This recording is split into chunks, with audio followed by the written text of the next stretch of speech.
Ruby Sue, she has been quite filthy since she's been here. She'll roll around in her litter box. She stands in her wet food while she's eating it. She rolls in the dirt from the plant. She's just very unclean. And Carl, on the other hand, is so clean. If you're playing with him, or if you're, hanging out with him, like maybe every 2 minutes, he gives himself a full body bath. Sometimes I see him looking at Ruby Sue and he's just like, what are you doing? That is disgusting. And he'll just flick her and clean her off.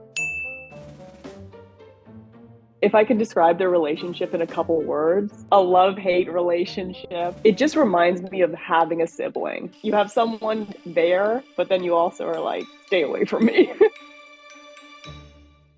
During the pandemic, I knew that I wanted to get a cat. I was feeling just like really down and I was like living by myself. I just knew that I needed a pet or something to keep me accountable. So I decided to look for cats. I found him in particular, and I remember what drew me to him was his huge ears. He had like abnormally big ears for such a small little kitten. His ears definitely like matched his personality.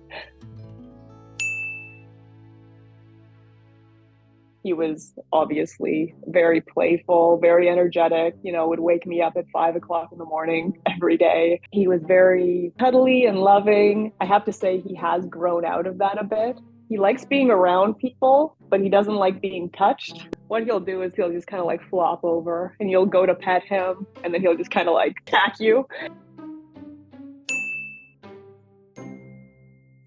Me and my partner decided to get Ruby Sue because, we noticed that Carl was a bit bored. And like, no matter how much I was playing with him or taking him outside or doing activities with him, I don't know, there was just something that seemed off. And I was like, I think we should think about getting another cat. Something funny that drew us to Ruby Sue was when we went into the shelter. All the other cats were trying to like put on a show and like, oh, choose me, choose me. She was rolling around in her litter box. Partner was like, I want that one.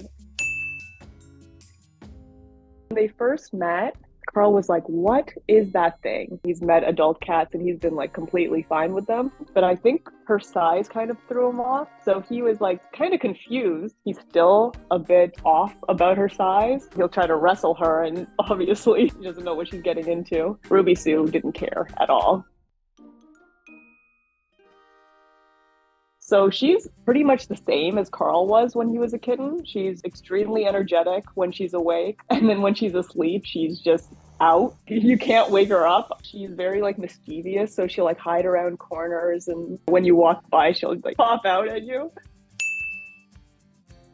They changed my life for the better. I like having something to care about, and I like putting energy into something to make a life better. I just like having them around, and I think it makes a difference, especially when you live alone. Having them to just be extra souls in the house is like really, really nice.